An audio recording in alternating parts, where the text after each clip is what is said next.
Hello, my lovely listeners, and welcome back to English Channel. I'm Emily, and I'm so happy you're here with me today. Whether you're walking, relaxing at home, commuting to work, or just looking for a fun way to practice English, this episode is just for you. Before we jump into our topic, just a little reminder. If you're enjoying our podcast, please subscribe, leave a like, and share it with a friend who's also learning English. It means the world to us and helps us create more great content for you. Now, today we're going to focus on one of the most common and useful topics in everyday conversation, talking about your weekend. You know, in many cultures, when people meet on a Monday, the first thing they say is, "How was your weekend?" It's friendly, it's easy, and it's a perfect chance to start a conversation.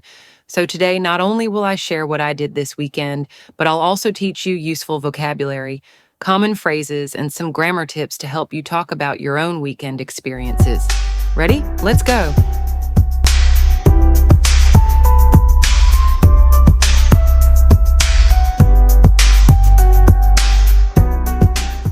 So let me tell you about my weekend.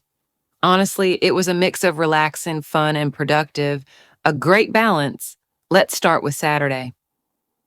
I woke up around 8 a.m., which is actually early for a weekend. I made myself a cup of hot coffee, sat by the window, and enjoyed the peaceful morning. The weather was cool and fresh, so I opened the window and listened to the birds for a few minutes. Then, around 10 a.m., I started cleaning the house. I vacuumed the living room, did some dusting, and organized my kids' toys, which is always a big job. After that, I prepared a family lunch. I made homemade lasagna, which takes a bit of time, but is totally worth it.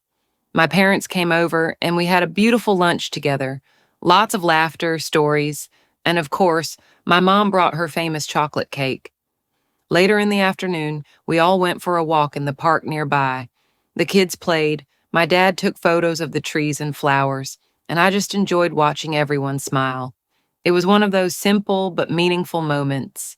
In the evening, after everyone left, I took a long, hot shower, lit a few candles, and read a few pages of a novel I've been reading, The Midnight Library, by Matt Haig. It's deep, emotional, and really makes you think about life's choices. Now, let's move on to Sunday.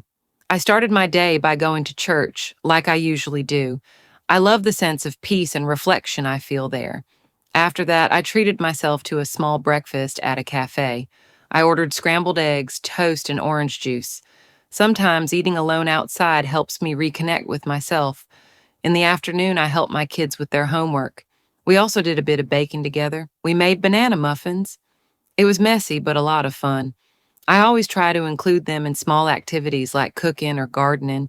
It teaches responsibility and builds beautiful memories. Later, I did some meal prep for the week, chopped vegetables, boiled some rice, and cooked chicken. That way, during the busy weekdays, I don't have to worry so much about cooking. In the evening, I called one of my old friends from university. We talked for almost an hour. She recently moved to another country, and we were catching up on life. It felt so good to reconnect. And finally, I ended my Sunday by journaling for a few minutes and writing down 3 things I felt grateful for. Then, lights off. Sleep time. So now let's talk about how you can describe your weekend in English. Here are some useful expressions you can use. Check your ears. Common questions. How was your weekend? Did you do anything special over the weekend? What did you get up to on Saturday and Sunday? Check. Useful answer. Starters. On Saturday, I spent my weekend. It was a relaxing, busy, fun weekend. Turkey now are common activities. Vocabulary. Go shopping. Go out for dinner. Visit family or friends. Watch a movie or TV show. Go hiking or take a walk. Clean the house. Cook something new. Rest and relax. And remember, when you talk about the past, use the past tense. Let me give you a few examples. Present tense, I go to the park. Past tense, I went to the park.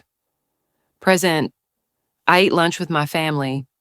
Past, I ate lunch with my family. Also, you can use some nice adjectives to add emotion.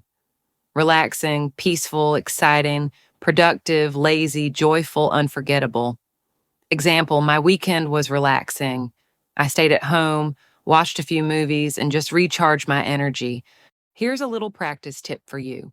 Try writing down a few sentences about your weekend, even just 3 or 4 sentences.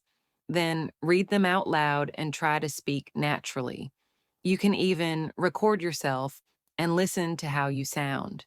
This helps build your fluency and confidence.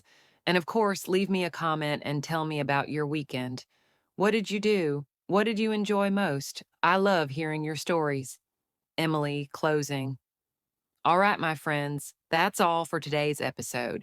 Thank you so much for spending time with me. I hope you learned something new and feel more confident talking about your weekend in English.